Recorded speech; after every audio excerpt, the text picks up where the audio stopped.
Hello, it's Professor Mendez-Escobar here, and in this video, I would like to review the Child Development Observation Interpretation Guide that I created to help organize your notes from your child observation before you start writing the paper.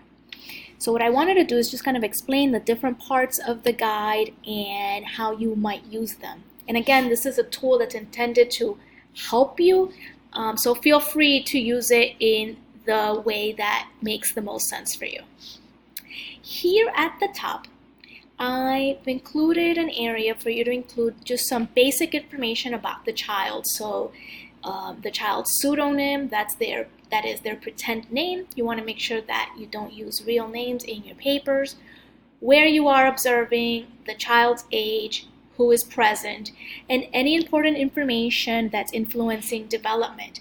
If you're doing this with the directions for the key assessment, then this corresponds with part 1, which is that pre-reflection setting notes. And in the next section, you want to include some factors. So what are some of the factors that would influence development? So on the left-hand side, you've got contextual factors, which are race, ethnicity, socioeconomic status, religion, for example. And then on the right side, protective factors. So what are some factors that are present in the child's life that can buffer against stress or negative circumstances? So some protective factors include positive relationship with caregivers. Those are kind of more of the social ones. Also attending a high quality early care program. There are also some child protective factors, such as having, so depending on their temperament, particularly when we think about quote unquote easy temperament, that tends to be a protective factor. So in these two sections here, it's going to be very contingent upon the child that you're observing. So this is going to vary for everyone.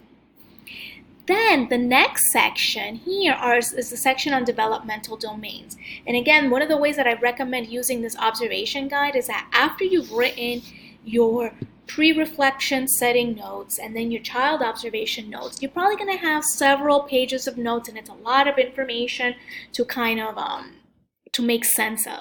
So this observation guide is intended to have you or help you summarize some of that information, so you've got like a snapshot here. And then when you're ready to write your paper, you look through this guide, and then you go back into your notes and into the notes, your observation notes, and then your notes from class along with the textbook or any other resources. So that's how I recommend you use this. But again, you do whatever works best for you. In this next section here, the developmental domains, I've separated each of the domains, and I'm asking you to put what are some 3 main examples that you observed of physical development. And you're writing really brief notes here, or words.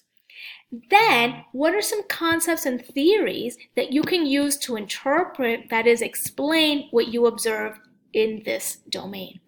And you would do that for each of the developmental domains. And then on this side over here, on the right-hand column, I made some space where you can put 3 examples of the interrelatedness of developmental domains. So it's kind of like 3 examples in which you are able to observe all 3 developmental domains in action, or evidence of each of them. And then the second page are just some of my tips and recommendations on how to use the guide. So I recommend that you also read this. Particularly, you want to read it before you go and observe, as it will help you in your observation. Alrighty, that's it. That's the observation guide. I hope you find it helpful as you are completing the key assessment in which you are observing and interpreting the child observation. Alrighty, thanks. Bye-bye.